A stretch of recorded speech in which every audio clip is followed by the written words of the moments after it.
ओम शांति। ओम शांति।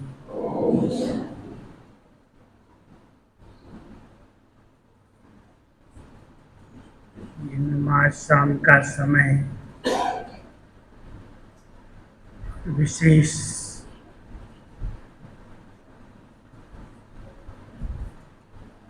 मनसा सेवा करने का विषय समय है।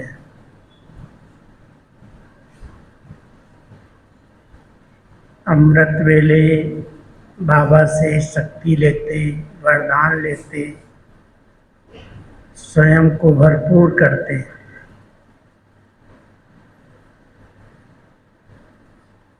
शाम के समय कहते हैं फरिश्ते चक्कर पर निकलते हैं। तो हम सब अपने फरिश्ते स्वरूप से चारों ओर की सेवा करते हैं। बाबा ने हम सबको सेवाधारी का टाइटल दिया है। बाबा विश्व कल्याणकारी सेवाधारी बन करके आते हैं और अपने बच्चों को भी अपने समान सेवाधारी बनाते हैं। सेवाओं के भी कई प्रकार हैं। ब्राह्मण जीवन में हम सेवा के बिना नहीं रह पाते। सेवा ही हमारी ब्राह्मणों की श्वास है। जिसके तन अच्छे हैं, मजबूत हैं, वो बाबा के यज्ञ में तन लगाते हैं, तन से सेवा करते। मन अच्छा है, मन बना भाव सहज हो सकते हैं तो मन की शक्तियों का दान करते हैं। अगर बाबा ने धन अच्छा दिया है तो धन भी बाबा के कार्य में लगता है तो उसकी कई गुना वृद्धि होती है। तन मन धन, लेकिन तन और धन के बीच में है मन। कोई भी सेवा अगर मन से दिल से की जाती है तो सेवा की 100% मार्क्स मिलती हैं। अगर हमने किसी के कहने से, किसी के दबाव में आकर के कुछ कर भी दिया लेकिन दिल से नहीं किया तो उसकी मार्क्स भी कम हो जाती हैं। इसलिए तन मन धन। दूसरा आता है मनसा वाचा कर्मणा। मनसा से शक्तिशाली प्रकंपनों का वाइब्रेशंस फैलाना, वाचा से ज्ञान दान करना, कर्मणा से गुणों का दान करना। बाबा ने हम सबको इसमें से कोई न कोई शक्ति सबको दी है। तन से, मन से, धन से, मनसा से, वाचा से, कर्मणा से किसी न किसी रूप में हम इस समय बाबा के कार्य में मददगार बनते हैं। संगम युग पर सहयोग देते हैं तो उसका कई गुना रिटर्न हम बच्चों को प्राप्त होता है।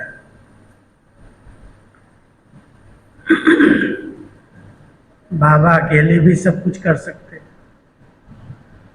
लेकिन हमारा भाग्य बनाने के लिए हम बच्चों को अपना सहयोगी बनाते हैं। बच्चे एक एक अंगुली का सहयोग दो तो आप भी सुरक्षित रहेंगे और कार्य भी सहज संपन्न हो जाएगा। कोई एक व्यक्ति अगर करके दे देता है तो दूसरे सब वंचित रह जाते हैं। इसलिए बाबा ने शुरू से एक नियम बनाया कि जो भी बाबा के बच्चे हैं, गरीब से गरीब हैं, तो भी उन्हें कुछ न कुछ सहयोग देना ही चाहिए। जिस तरह से दे सकते हैं, ऐसे कभी नहीं सोचना कि मेरे पास तो कुछ भी नहीं है, मैं क्या करूं। लेकिन अगर अपना जो कुछ है उसमें से कुछ बचा करके भी बाबा के काम में लगाते हैं, जैसे सुदामा का मिसाल बहुत अच्छा गाया हुआ है भक्ति मार्ग के अंदर। एक बहुत गरीब, बिल्कुल बेघर और एक राजमहल में रहने वाला, दोनों बचपन के दोस्त थे।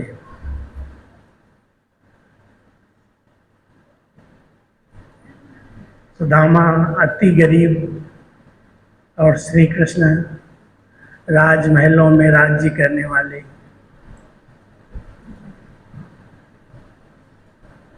सुदामा की धर्मपत्नी ने कहा कि तुम अपने मित्र के पास क्यों नहीं जाते हो, तो तुम्हें कुछ न कुछ जरूर सहयोग देंगे।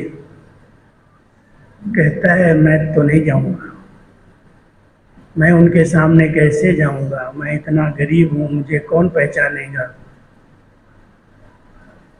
लेकिन फिर भी उसने उसको फोर्स किया कि तुम्हारा मित्र है, साथ पढ़े हो, तुम जरूर एक बार तो मिल के आओ। जब जाने लगा तो कहते कुछ लेके जाओ। क्या लेके जाऊं, मेरे पास क्या है।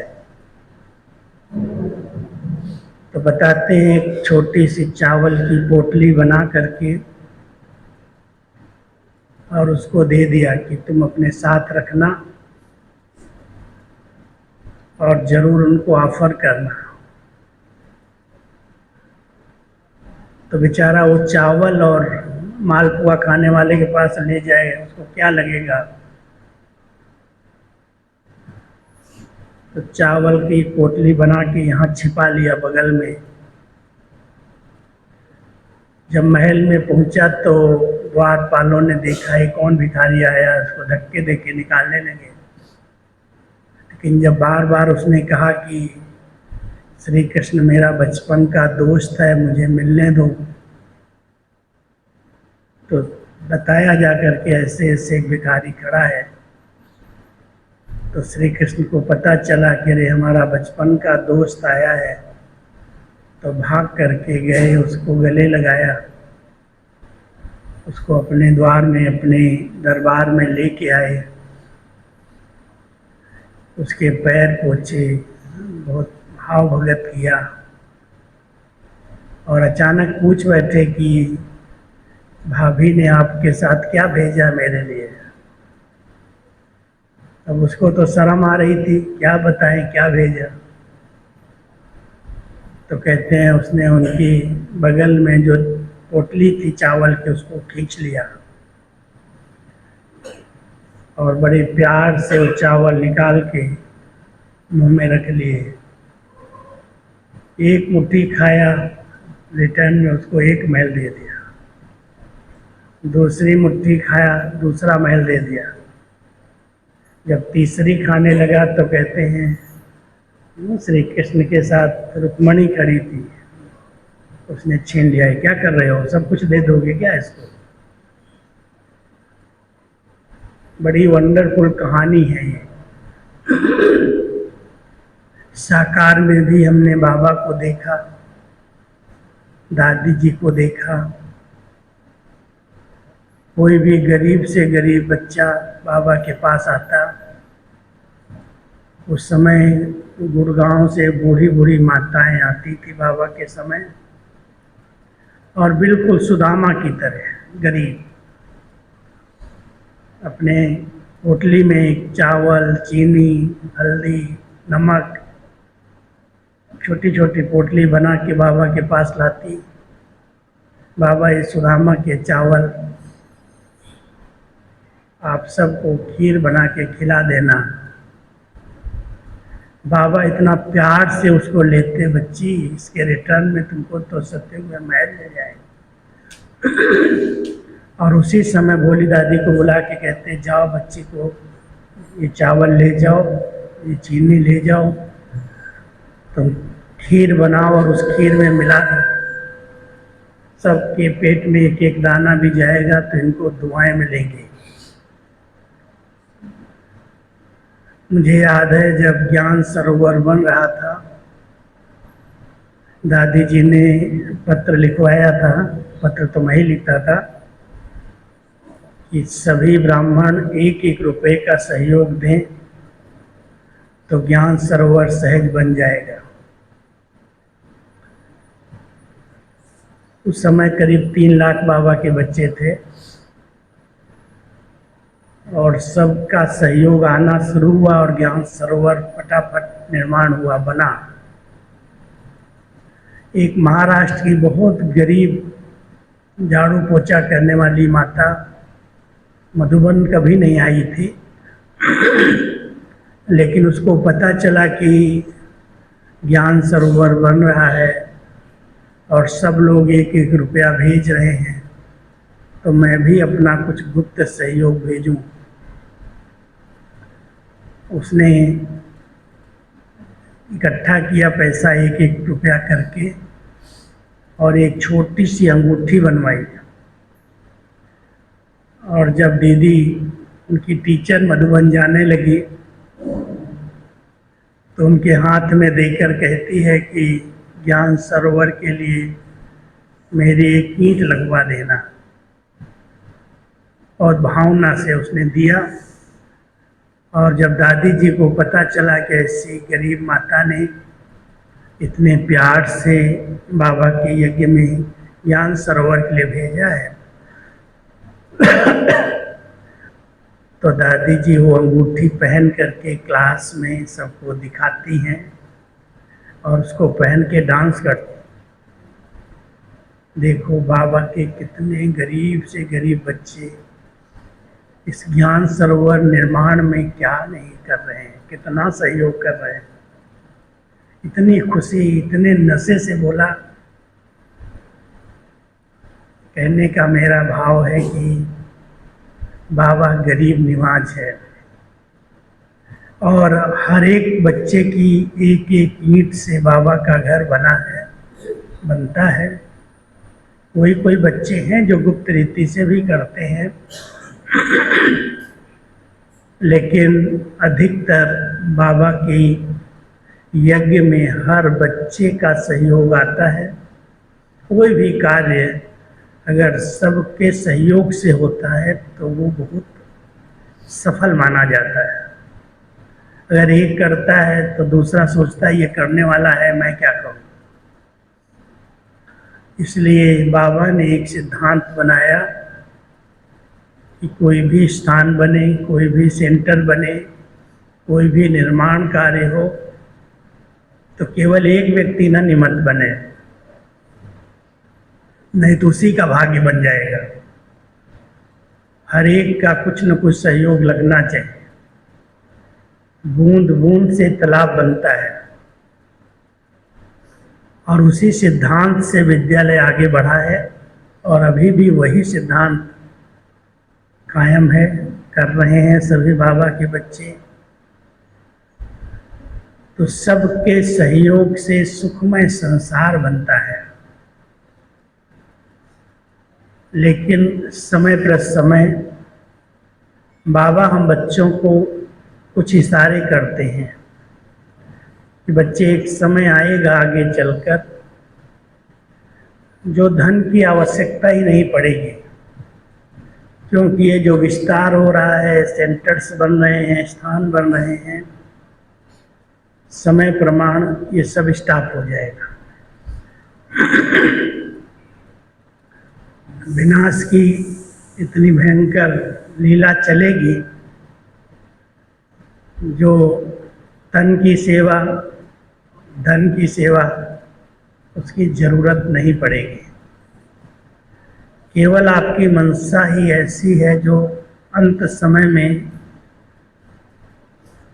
बहुत कुछ सेवा कर सकेगी। इसलिए मनसा को बहुत शक्तिशाली बनाओ। जो मन के अंदर व्यर्थ संकल्प चलते हैं, विकल्प चलते हैं, उन संकल्पों को कंट्रोल करो, व्यर्थ से बचाओ और सूक्ष्म संकल्पों की शक्ति को जमा करो। इसके लिए मन बुद्धि की एकाग्रता और स्वच्छता चाहिए।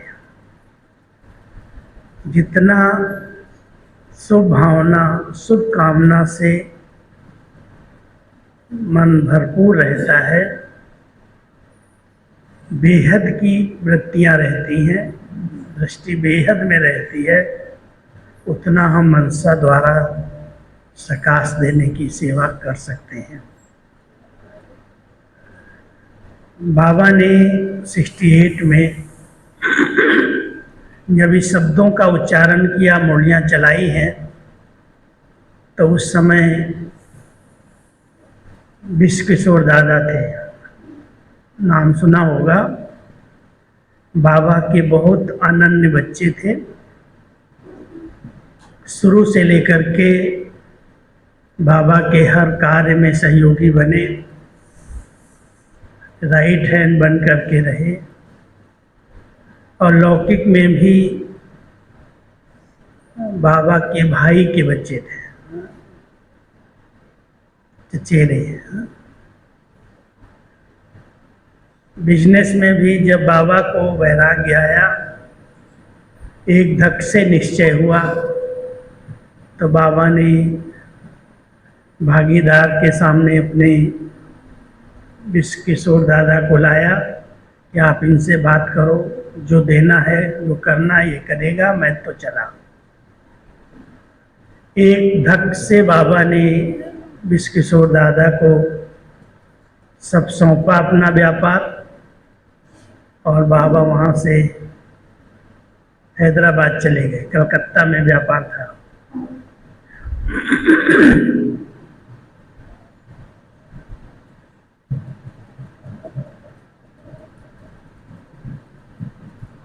दादा तो बड़े बाबा के प्रति समर्पित भाव वाले थे, बहुत भावना थी उनकी।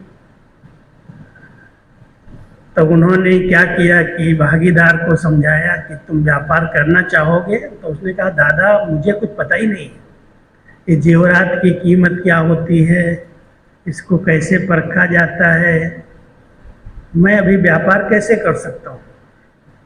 आपको इसके भेंट में मुझे जो पैसा देना है दे दो, और ये जेवरात जितनी है दुकान के अंदर सब आप ले जाओ।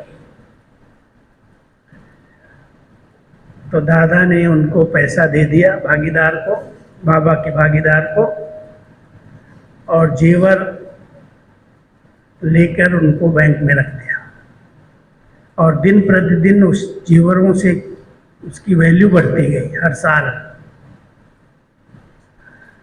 उसके आधार से 14 साल तक यज्ञ बाबा की प्रॉपर्टी से चलता रहा। भले बाबा के साथ 2-3 परिवार और भी समर्पित हुए थे, उसमें दादी चंद्रमणि जी के पिताजी थे, वो भी ज्वेलर थे। विश्वकिशोर दादा खुद भी ज्वेलर थे। शांतामणि दादी के पिताजी ज्वेलर थे। और ये 3-4 परिवार एक धक से परिवार से ही समर्पित हो गए।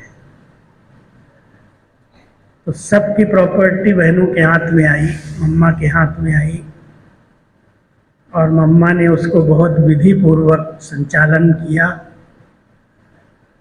विश्वकिशोर दादा ने जिस दिन समर्पित किया बाबा का साइन लेकर के, उस दिन से पूछा भी नहीं बहने कैसे पैसे को यूज कर, कहाँ जाता है।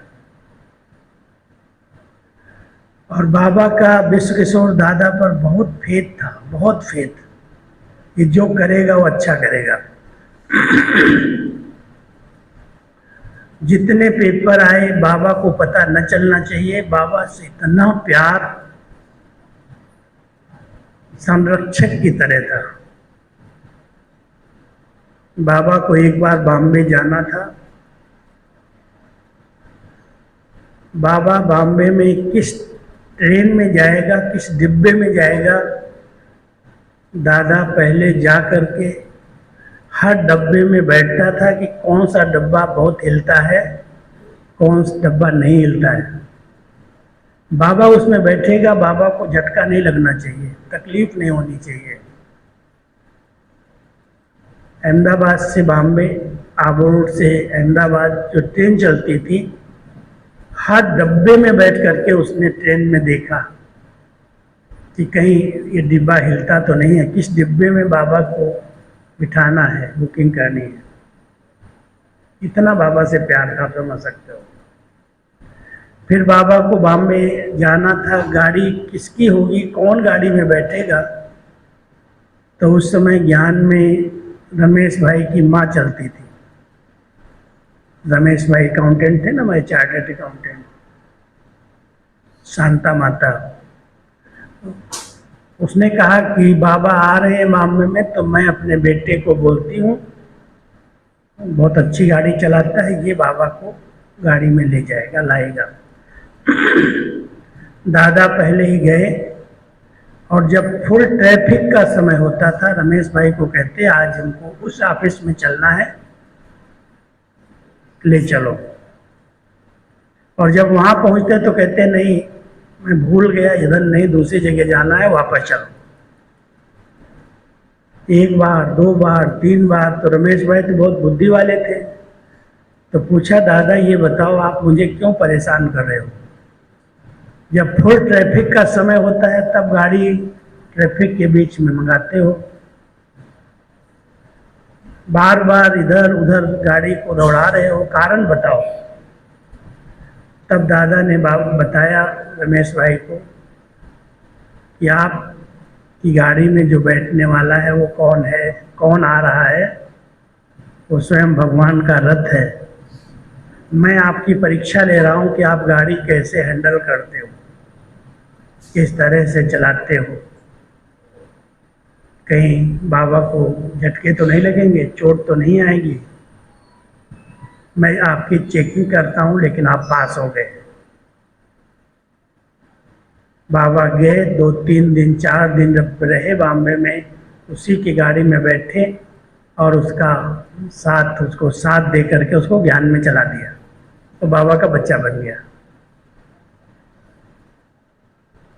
विश्व किशोर दादा एक एक बात, इतना बाबा से सच्चा प्यार था। जब ज्ञान में रमेश भाई निकले, जगदीश भाई आ गए, सब आ गए, तो कहता है बाबा को, बाबा हमेशा मैं आगे आगे जाता हूँ, एडवांस में सेवा पर जाता हूँ, अभी मेरा पार्ट यहाँ पूरा हो गए, भाई लोग आ गए हैं, अब आप हमें छुट्टी दे दो, हम नई दुनिया के लिए, स्थापना के लिए एडवांस में जाएंगे। बाबा ने कहा नहीं बच्चे, ये क्यों संकल्प करते हो, अभी जरूरत है, रहो। लेकिन एक संकल्प था कि मुझे एडवांस में जाना है, तो उसको हर्निया का थोड़ा सा तकलीफ हुआ। रमेश भाई आए, कहने लगे बाबा इसका ऑपरेशन मैं करवा दूं बॉम्बे में? ऑपरेशन करवाना पड़ेगा। बाबा ने कहा भले करवा दो। और वो दिन था जो बाबा 2 बजे दोपहर के समय, जब बच्चे को विदाई देनी थी, बाहर निकले और पहली बार कहा कि जो फोटोग्राफर है ना, उसको जगा के ले आओ, सोए होते दिन में रेस्ट करते हैं, बच्चा जा रहा है, बाबा फोटो निकलवाएगा इसके साथ। विश्व किशोर दादा, रमेश भाई और बाबा 3 ही जने थे। वो आया खास उठ करके, भाई बाबा फोटो के लिए सबको मना कर रहा है और इसका फोटो निकालने के लिए बाबा ने बुलाया। तो बाबा ने बड़े प्यार से विदाई दी, फोटो निकाला। और जब वो बॉम्बे में गया ऑपरेशन अच्छा हुआ, लेकिन एक नाइट बहुत दर्द हुआ, तकलीफ हुई। अब बाबा को समाचार मिला और बाबा ने रात भर उसके लिए योग किया। सवेरे मुरली चलाई कि बच्चे को दर्द थी, बाबा ने रात भर बच्चे को सकाश दी, उसके दर्द को पिया, उसके दर्द को दूर किया। वो भी महसूस करता था कि बाबा मेरे ऊपर हाथ रखा, बाबा ने मुझे सकाश दी, मुझे लाइट दी, और बाबा यहाँ योग कर रहे हैं, सकाश दे रहे हैं। 2 दिन तक बाबा ने उस बच्चे के लिए दिन रात योग किया। लेकिन अचानक उस आत्मा का पार्ट पूरा होना था, शरीर छोड़ गया। शरीर छोटा तो बच्चों ने सोचा कि बाबा का इतना अनन्य रत्न, इतना प्यारा बच्चा था, हम इस बॉडी को मधुबन ले जाएं। बाबा से पूछा, बाबा ने बहुत प्यार से कहा, बच्चे मिट्टी को यहाँ लेके आओगे,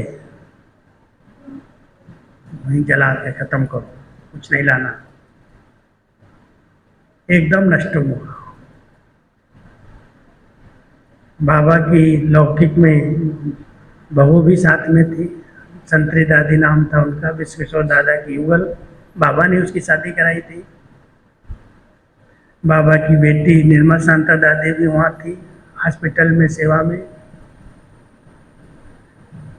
तो सोचा जब बाबा मना कर रहा है तो फोटो तो निकाल लें। तो बहुत सारे फोटो निकालते हैं लोग,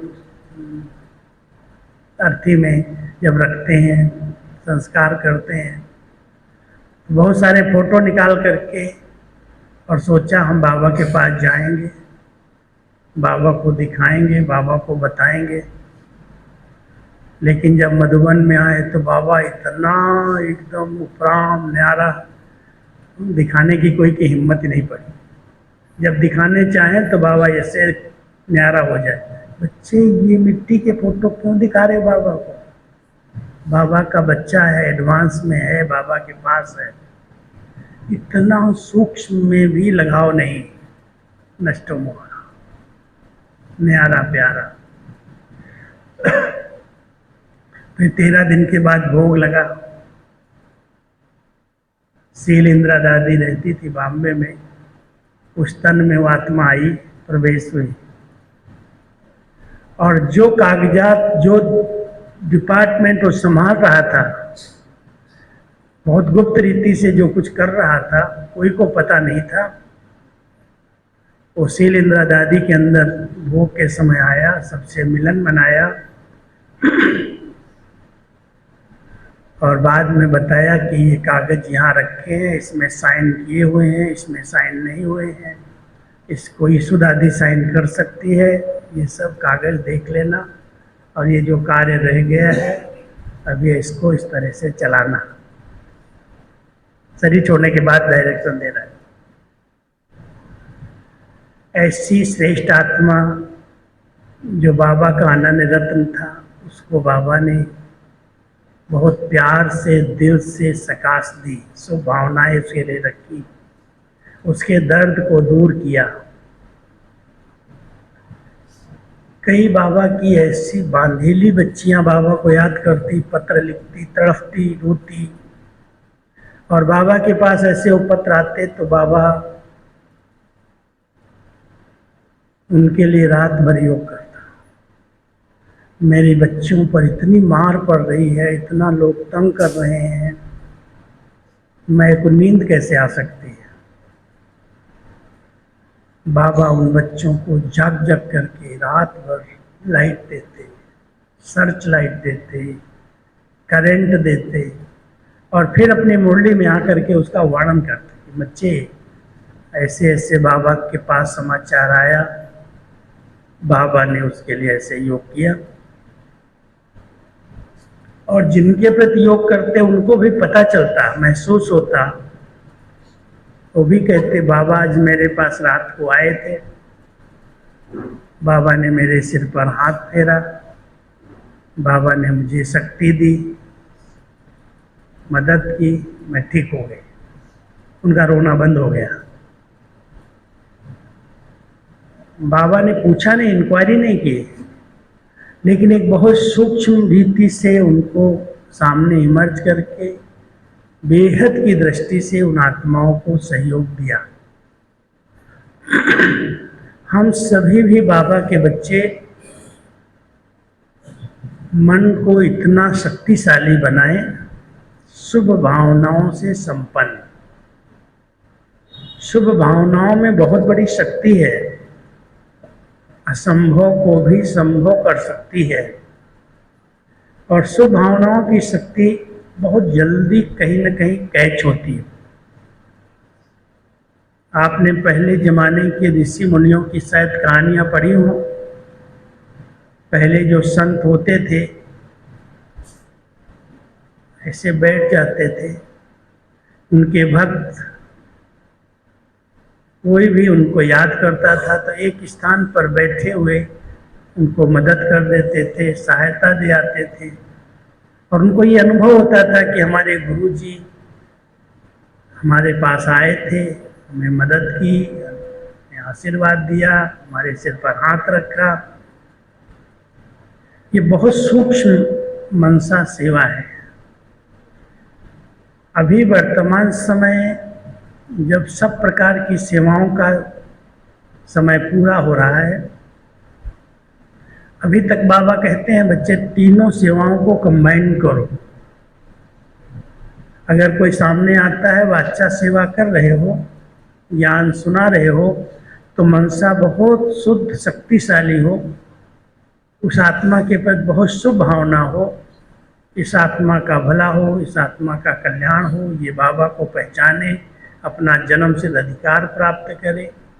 मनसा इतनी शक्तिशाली है, शुभ भावना संपन्न है, और वाचा से हम ज्ञान दे रहे हैं और अपने व्यवहार से, अपनी चलन से उसको प्यार से खातिरी करते हैं, टोली खिलाते हैं, उसके संबंध में आते हैं, उसके दिल में जो है उनको सुनते हैं, समाते हैं। तो ये तीनों चीज़ों का जब बैलेंस होता है मनसा वाचा कर्मणा का, तो सेवा की बहुत अच्छी रिजल्ट निकलती है। सिर्फ आया, कोई कोर्स करा दिया, ज्ञान सुना दिया, चला गया, लेकिन अगर मनसा शक्ति से पहले उसको वाइब्रेशन दिए, बहुत स्नेह से उसको बाबा के आगे इमर्ज किया, तो सहज रीति से वो ज्ञान को समझता है, जीवन को श्रेष्ठ बनाता है। तो वर्तमान समय अभी तक मनसा वाचा कर्मणा तीनों प्रकार की कंबाइंड सेवाएं हम सबको करनी है। लेकिन ऐसा अचानक समय आएगा जो हर प्रकार की और सेवाएं बंद होंगी। केवल मनसा की सकाश, मनसा की सर्च लाइट, मनसा की करंट सेवा करेगी। मान लो कोई ऐसा युद्ध छिड़ता है, ऐसी कोई बीमारी फैलती है जो ना हम आपस में मिल सकते हैं, न बात कर सकते हैं, न समीप जा सकते हैं, जैसे कोविड के समय हुआ। ऐसे समय पर जो शक्तिशाली मनसा जमा की हुई है, उनसे हम बहुत अच्छी सेवा कर सकेंगे। अंतिम सेवा की यही रूपरेखा होगी। एक स्थान पर बैठे हुए बाबा की याद में बैठकर बाबा से शक्तियाँ ले रहे हैं और चारों तरफ वायुमंडल में दे रहे हैं। बेहद सेवा का एक लक्ष्य रख करके, मन और बुद्धि को एकाग्र करके, जैसे सूर्य की किरणें, सूर्य जब निकलता है सवेरे सवेरे, अगर आप बादलों के बीच से सूर्य की किरणों को कभी देखा हो तो शीतल किरणें भी बहुत शक्तिशाली दिखाई देती हैं, अलग से दिखाई देती हैं। ऐसे ही बाबा की शक्तिशाली किरणों को इस स्वच्छ कांच पर लेना, मन बुद्धि कांच की तरह स्वच्छ है, साफ है, किसी भी प्रकार का इसके अंदर पिछड़ा नहीं है, मैल नहीं है, कोई के अवगुण, कोई की कमियां, कोई के संस्कार ये ऐसे हैं वो वैसे हैं, कोई कैसे भी हैं। हमें बाबा ने कहा है बच्चे तुम अपने मन बुद्धि को बहुत क्लीन क्लियर रखो। जितना क्लीन क्लियर है, एकाग्र है, उतना बाबा की शक्तियों को हम अपने पर ले सकेंगे। आत्मा क्या देगी, क्या सेवा करेगी? उसके पास इतनी शक्ति कहाँ है जो मनसा सेवा करे। लेकिन अगर वो अपने ऊपर बाबा की शक्तियां ग्रहण कर रहा है, ले रहा है, और स्वच्छ मन से बिल्कुल बाबा की याद में एकाग्र होकर के बैठता है, तो यहाँ पर बाबा की जो पवित्र किरणें आई वो चारों तरफ फैलने लगती है, रिफ्लेक्ट होती है। जैसे सोलार एनर्जी क्या है, सूर्य तो चारों तरफ है, उसकी शक्तियाँ चारों तरफ अनुभव में होती हैं, लेकिन वो ऊर्जा एनर्जी का रूप तब लेती हैं जब एक कांच पर पड़ रही है। कांच सदा सूर्य की तरफ है। ऐसे ढंग से सेट करते हैं कि सूर्य जैसे घूमता है, चक्कर लगाता है, तो कांच भी वैसे ही अपने आप मूव होता रहता है। और कंटिन्यू जब सूर्य की किरणें उस कांच पर आती हैं, साफ स्वच्छ कांच पर, वो रिफ्लेक्ट होती हैं, और साथ में जो पाइप है पानी का वो गर्म होके भाप बन जाता है, स्टीम बन जाती है। इतनी तेज वही सूर्य की किरणें कांच के द्वारा कई गुना शक्तिशाली बन जाती हैं, और उससे वो बैटरी चार्ज हो जाती है, एनर्जी पैदा होती है, कई साधन चलते हैं, कई जगह उसके प्रयोग हो रहे हैं। ये प्रकृति की शक्ति है। परमात्मा की शक्तियों का आत्मा कैसे अनुभव करती है, पहले खुद पर ले, और खुद पर लेकर के पहले खुद के संस्कारों पर उसका प्रयोग करें। जो मेरे जेलसी के संस्कार हैं, जो मुझे व्यर्थ सोचने के संस्कार हैं, व्यर्थ बोलने के संस्कार हैं, कमेंट्स करने के हैं, अवगुण देखने के हैं, हमेशा कमेंट्स करने के हैं, हमेशा करेक्शन करने के हैं, ऐसे हैं, ऐसे यहाँ ये होता है, यहाँ ये होता है। कोई पुराने हो जाते हैं, जितना बड़े हो जाते हैं, पुराने हो जाते हैं, उनका जो उमंग उत्साह कम हो जाता है, योग नहीं लगता है, पढ़ाई का इंटरेस्ट खत्म हो जाता है। उसका भी मूल कारण है अवगुणी दृष्टि। आवाज आ रही बराबर? अगर कोई भी बाबा का बच्चा चलते चलते किसी के कमजोरी रूपी ग्रहण को देखता है, तो एक कहावत है, ग्रहण को देखने से ग्रहचारी बैठती है। वर्तमान समय कई ब्राह्मणों पर ग्रहचारी बैठ गए। मैं देखता हूँ उमंग नहीं है, उत्साह नहीं है, जो पहले का पुरुषार्थ था, पहले का जो उमंग था, वो चलते चलते ठंडे ठार क्यों कम पड़ गया? पहला नशा भगवान मिला है, लग गए, तन मन धन समय सब बाबा के लिए स्वाहा किया। थोड़े समय के बाद धीरे धीरे उनके उमंग उत्साह में कमी आई। कारण देखो, नोट करो, कोई न कोई ग्रहचारी बैठ जाते, और ग्रहचारी उतारने के लिए बहुत ध्यान देना पड़ता है। कोई बहुत धनवान होते हैं, बहुत पैसे वाले होते हैं, बड़े राजा ही ठाट से रहते हैं, और अचानक देवाला निकलता है, कुछ हो जाता है, तो कहते हैं भाई इसके ऊपर ग्रहचारी बैठ गई। ग्रहचारी बैठा, ग्रहण लगा, और ग्रहण को देखा, ग्रहचारी बैठा। इस ब्राह्मण जीवन में जिस आत्मा ने किसी की कमी कमजोरी रूपी ग्रहण को देख लिया, उसके ऊपर ग्रहचारी बैठ गई, और ग्रहचारी बैठ गई तो योग नहीं लग रहा है, खुशी नहीं है, उमंग उत्साह नहीं है, इतना सब प्राप्तियां होते हुए भी वो खाली खाली है। आप सब इस पर ध्यान देना। बाबा ने हम सभी बच्चों को विशेष आत्मा बनने के लिए विशेषता देखने का चश्मा पहनाया है। कहते हैं अगर धूप के अंदर काला चश्मा पहन के जाते हैं तो भी धूप कम लगती है। कोई को हरा चश्मा पहना दो तो सब कुछ सूखी घास भी हरी हरी दिखाई देती है। बाबा ने अपने बच्चों को ऐसा चश्मा पहनाया विशेषता देखने का। भले उसके अंदर हर प्रकार की कमियां हैं, कमजोरियां हैं, बाबा कहता है तुम अपनी आंख बंद करो, किसी की कमी कमजोरी को मत देखो, उसका वर्णन चिंतन मत करो, नहीं तो ग्रहचारी बैठ जाए। कुछ न कुछ विशेषता है। जो भगवान के बच्चे बनते हैं, जिन पर परमात्मा की नज़र पड़ती है, वो कोई विशेषता न हो ऐसा नहीं हो सकता। बाबा खुद कहते हैं कोई मेरा 9 लाख की माला का भी लास्ट मणका है, वो भी बहुत विशेष है, आजकल के वीवीआईपी से भी बड़ा है, क्योंकि वो बाबा को पहचान रहा है, बाबा को प्यार से बाबा कह रहा है। बाबा की नज़र में हर आत्मा विशेष आत्मा है, कोई कैसी भी है।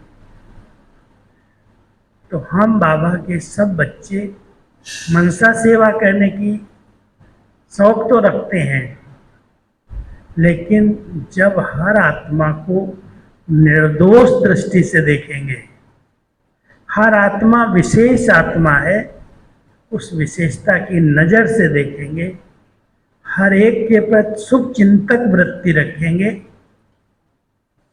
किसी से स्वार्थ नहीं, किसी से ईर्ष्या नहीं।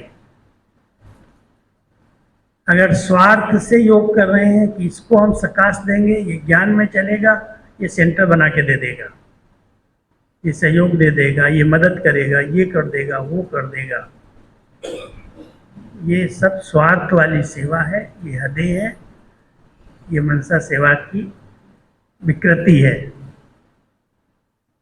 ये बीमार पड़ा है, मैं मनसा सेवा करूं उसकी बीमारी ठीक हो जाए। बाबा कहता है क्यों हदों में फंसे हुए हो। ठीक है, आप शुभ चिंतक हैं, शुभ भावनाएं हैं, उसको बाबा के आगे इमर्ज कर दो, फिर बाबा को याद करो, बेहद में रहो। वो कार्य बाबा का है, अपनी बुद्धि बाबा के हवाले की। जैसे आपके घर में अगर कोई पेशेंट है, डॉक्टर के पास आप ले जाते हो, तो डॉक्टर कहता है अभी आप साइन करके दे दो, मैं इलाज अंदर करूँगा, आप बाहर बैठो, आप भगवान को याद करो, मैं अपना काम करूं, आप अपना काम करो, आपको कोई इंटरफेयर करने की जरूरत नहीं। ऐसे ही बेहद की भावना रख करके अगर कोई के प्रति बहुत प्यार है, रहम है, लग रहा है बेचारे को सहयोग की ज़रूरत है, बाबा के आगे ऐसे ही मर्ज करो, बाबा ये आपका बच्चा है, बहुत सेवाएं की हैं, बहुत पुण्य कमाया है, इसको आप जो इलाज करना है करो, और आप निश्चिंत होकर के बाबा की याद में बैठ जाओ। जितना बेहद की वृत्ति होगी, बेहद की शुभ भावनाएं होंगी, उतना आपके शुभ संकल्पों का प्रयोग होगा। अब ऐसे कभी नहीं सोचना कि मैंने इसके लिए इतना योग किया, योग की रिजल्ट क्या। कई लोग सोचते हैं, जैसे जब दीदी मनमोहिनी जी की बीमारी चल रही थी, था बहुत छोटा सा ऑपरेशन। एक बार अमृत वेले रोज कराती थी, अमृत वेला योग कराने आती थी, तो उसके पहले स्नान करती, तो स्नान करने गई और चक्कर आया तो थोड़ा सा दीवार से टकरा गई, खून निकला थोड़ा, तो उस दिन योग में आने की बजाय लेट गई जाकर। तो दादी जी ने सोचा कि दीदी आज योग कराने क्यों नहीं आई। तो दादी मिलने के लिए गई और देखा दीदी तो लेटी है, थोड़ा चोट लगी है। तो दीदी ने सुना दिया, ऐसे ऐसे बाथरूम में मैं गई और चक्कर आ गया तो मैं गिर गई। तो दादी ने सोचा कि शायद आयु बड़ी है, आँख में रोशनी कम है, दिखाई नहीं दिया, टक्कर लग गई हो, चलो आप चेक करा लो बॉम्बे में। चेक कराया तो बॉम्बे में डॉक्टर्स ने देखा कि आँखें तो ठीक हैं, लेकिन आँखों को जो संपूर्ण रोशनी मिलने की नस है, उस नस में एक छोटी सी गांठ है जो ब्रेन से नस आ रही है।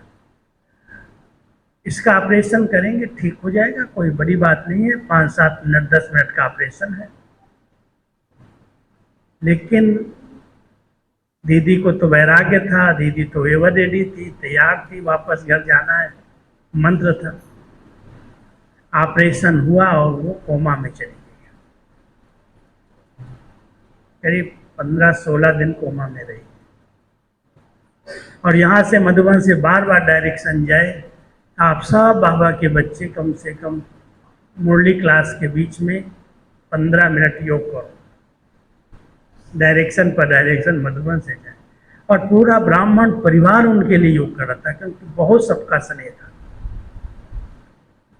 लेकिन रिजल्ट ये हुई, लास्ट दिन पर उन्होंने शरीर छोड़ दिया। शरीर छोड़ा तो बहुतों के और संकल्प चले।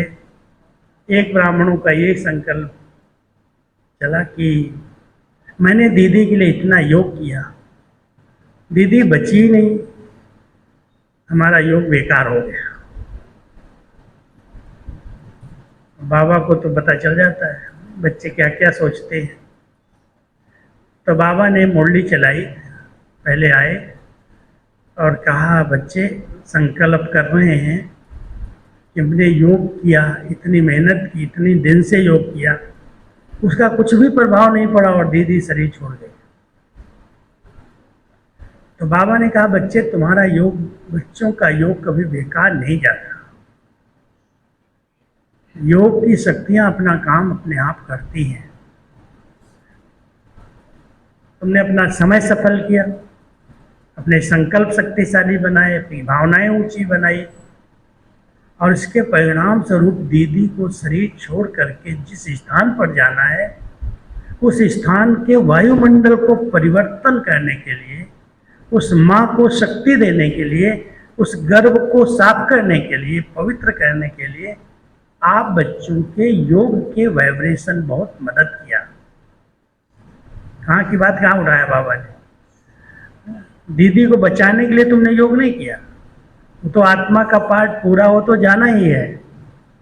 लेकिन जिस स्थान पर जा रही है, उस स्थान के वायुमंडल को, उस स्थान के परिवार को शुद्ध करना, सात्विक बनाना, उनके विचारों को चेंज करना, उसमें भी आपकी ये मनसा के योग की जरूरत है। आज हम योग करते हैं, भाई यहाँ लड़ाई चल रही है, यहाँ विनाश हो रहा है, यहाँ कोई हंगामा हो रहा है, हम योग कर रहे हैं शांति के लिए, विनाश, लड़ाई झगड़ा ना हो इसके लिए योग करते हो। वो काम अपना जरूर करेंगे, हमारे योग से वो रुक जाएगा ऐसा संभव नहीं है। लेकिन जो हम योग कर रहे हैं, उससे हम नई सृष्टि को आवाहन कर रहे हैं। दुख दर्द की दुनिया को समाप्त करने की ये सब विधियां हैं, और वो विधियां प्रयोग में आएंगी ही, उनको रोका नहीं जाएगा। कल मैं एक रमणीक बात सुना रहा था मणिपाल में।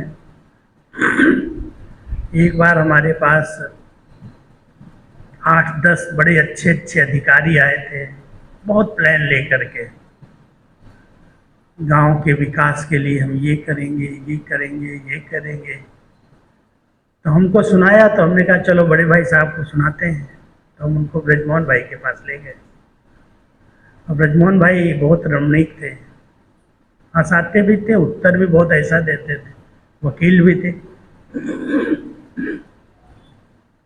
तो जब उनके पास उन्होंने सब बातें सुनाई, दिखाया, नक्शे दिखाए, ये दिखाया, वो दिखाया, तो बहुत अच्छा भाई, बहुत अच्छी प्लानिंग है, बहुत अच्छा, उसकी महिमा किया। बाद में धीरे से बोलते हैं, भाई लोग एक बात बताऊं, कहूं, मेरी उम्र 91 हो गई है, मेरी दिल है मुझे बच्चा बना दो। आप लोग बच्चा बना सकते हो मुझे? बूढ़े को बच्चा बना सकते हो? अब सब बेचारे चुप। क्या उत्तर देंगे? तो ये उत्तर देंगे ना, बच्चा बनने के लिए तो शरीर छोड़ना पड़ेगा, बिना शरीर छोड़े हुए थोड़ी बच्चा बन जाएगा वो। अब बूढ़े को कितना भी साबुन तेल लगा दो, घी से नहला दो, बादाम लगा दो, बच्चा बनेगा क्या?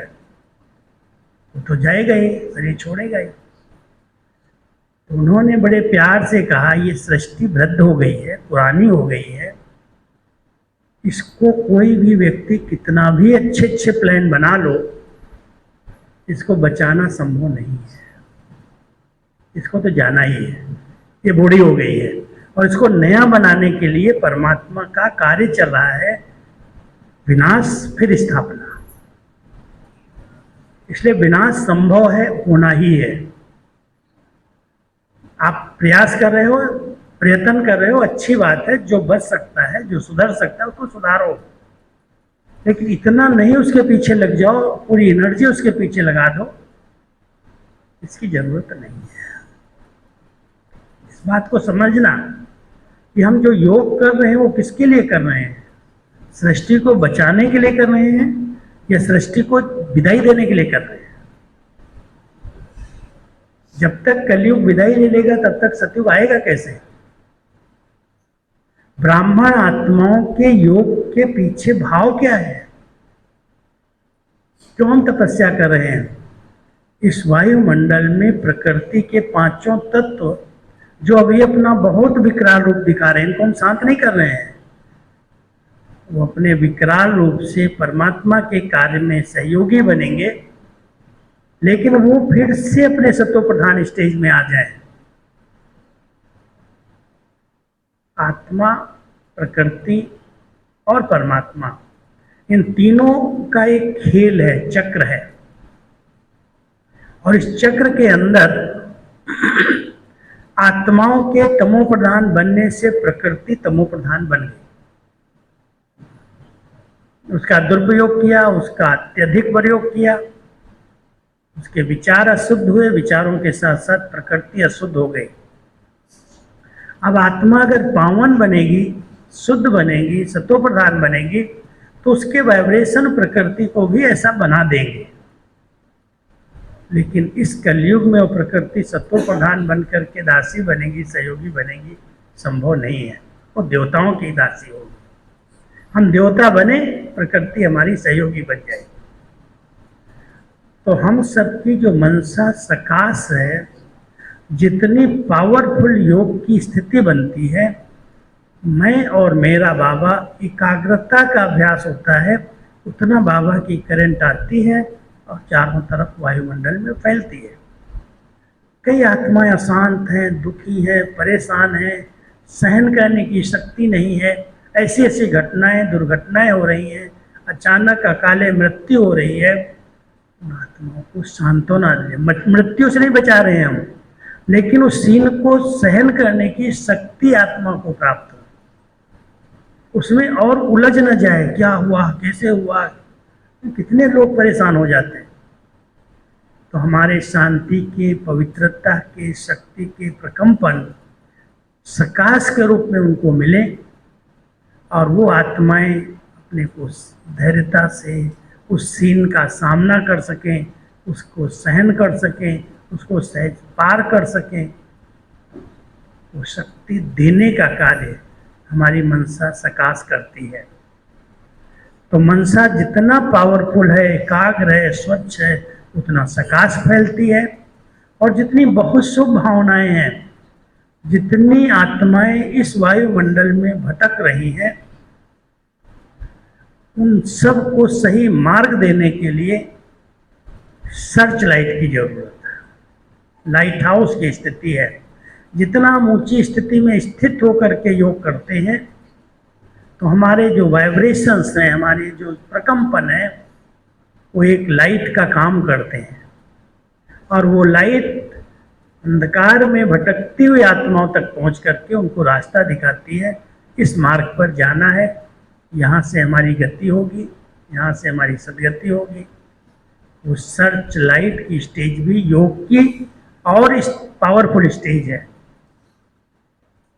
जिसमें लाइट हाउस की तरह ऊंचाई पर हम खड़े हैं और ऊंचाई की स्टेज से सर्व आत्माओं को सामने देख रहे हैं। वो मनसा शक्ति की सकाश सर्चलाइट के रूप में जा रही है और वो आत्माएं रास्ता प्राप्त कर रही हैं। और जितना हम अशरीरी स्थिति में बैठ जाते हैं, तो अशरीरी स्थिति में बैठने से करंट का अनुभव होता है। करंट रोशनी भी देती है, करंट कई बीमारियों को ठीक भी कर देती है, करंट से सब कार्य भी सहज हो जाते हैं, साधनों का प्रयोग भी हो जाता है। तो बाबा की करंट लें और सारी आत्माओं को दें। तीनों स्टेज मैं आपको बता रहा हूं। साकारी याद में, शक्तिशाली याद में बाबा के साथ एकाग्र होकर के बैठते हैं तो सकाश पहुंचती है। जब सूक्ष्म वतन में बाबा के साथ परम धाम, सूक्ष्म वतन की ऊंची स्टेज पर होते हैं तो वहां से लाइट, सर्च लाइट का काम करती है। और जब परम धाम की ऊंची स्थिति पर हैं, अशरीरी हैं, तो वो करंट चारों तरफ फैलती है। सकाश, सर्च लाइट, करंट। अब इन्हीं तीन शब्दों को और योग के अंदर हम यूज करें, अभ्यास में लाएं। साकार के अंदर डीप साइलेंस, साइलेंस लेकिन डीप साइलेंस। आकारी स्थिति में स्वीट साइलेंस और निराकारी स्थिति में डेड साइलेंस। समझ रहे हैं? Deep silence, sweet silence, dead silence. और तीन शब्द मैं देता हूं। सागर के तले में जाने से डीप साइलेंस, सूर्य की किरण लेने से स्वीट साइलेंस और बीज रूप स्थिति में पहुंचने से डेड साइलेंस। है वही तीन याद, आकारी, साकारी, आकारी, निराकारी। इन तीन शब्दों को ऐसे हम दे सकते हैं। शिव बाबा की तीनों महिमा है। शिव बाबा सागर है, ज्ञान का, गुणों का, शक्तियों का, प्यार का सागर है। शिव बाबा ज्ञान सूर्य है और शिव बाबा वृक्षपति बीज है। ज्ञान सूर्य, ज्ञान सागर और बीज। इंग्लिश में इसको कहते हैं सन, ओशन, सीड। ये तीनों योग की गहरी अनुभूतियां हैं और इनको करने के लिए 10 मिनट इसके अभ्यास में जाना है। अभी हम सब 7 बजे 7:30 तक योग करेंगे। हर एक अंदर चले जाओ। जितना अंदर डीप चले जाएंगे, गहरी साइलेंस का अनुभव होने लगेगा और उस गहरी साइलेंस के प्रकंपन बहुत दूर दूर तक सकाश के रूप में फैलेंगे। सकाश देने की सेवा यहां शुरू हो जाएगी। जितना गहरी साइलेंस, बाबा कई बार एक मुरली, साकार मुरलियां चलाते हैं। तुम बच्चे शांत स्वरूप स्थिति में बैठ जाओ, चारों तरफ शांति का वातावरण बन जाएगा। बैठे हम यहाँ कुछ नहीं कर रहे हैं, योग कर रहे हैं, शांत बैठे हैं, लेकिन दूर दूर तक लगता है यहाँ कुछ हो रहा है, यहाँ से कोई किरणें निकल रही है, कोई शक्ति जा रही है। और इतने सब पवित्र आत्माएं अगर एकाग्र होकर के, शांत होकर के बैठे तो शांति की प्रकंपन सकाश का काम करेंगे। अब जब हम सूक्ष्म तन में ज्ञान सूर्य की किरणों के नीचे बैठेंगे, एक बहुत आनंदित स्थिति है, सुख स्वरूप स्थिति है, और उस स्थिति में हम लाइट हाउस की तरह सर्च लाइट दे सकते, और परम धाम की स्थिति में करंट का भी अनुभव होगा और डेड साइलेंस।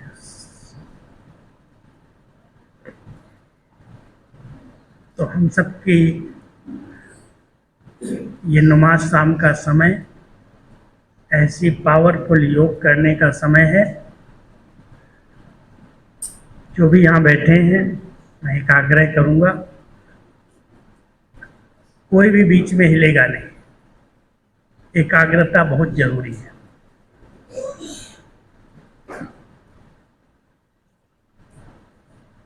योग के अच्छे अनुभव एकाग्रता के आधार से ही हो सकते हैं।